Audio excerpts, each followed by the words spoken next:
7 sinf algebra, ko'p xatlar. 39-bet 3-mashq. Bir xatlardan ko'p xat tuzing deyapti. Ko'p xat nima edi? Bir xatlarni yig'indisidan tashkil topgan ifodaga ko'p xat deyiladi, to'g'rimi?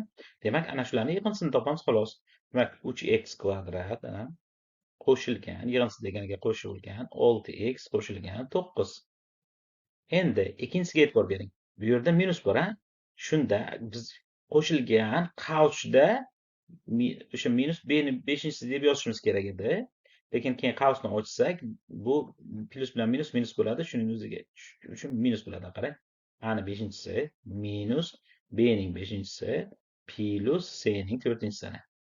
Tushundik-a? Demak, manfiy bo'lganda shu plyus belgisini yozib o'tirmaymiz. Shuni o'zini yozsak, o'zi to'g'ri bo'ladi.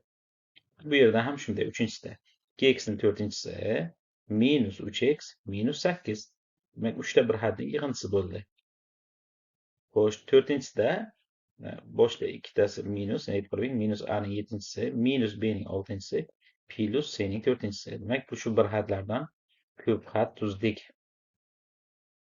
Obuna bo'lamiz, like bosamiz, keyingi videolarni o'tkazib yubormaslik uchun qo'ng'iroqchani bosamiz va Telegram kanaliga a'zo bo'lamiz.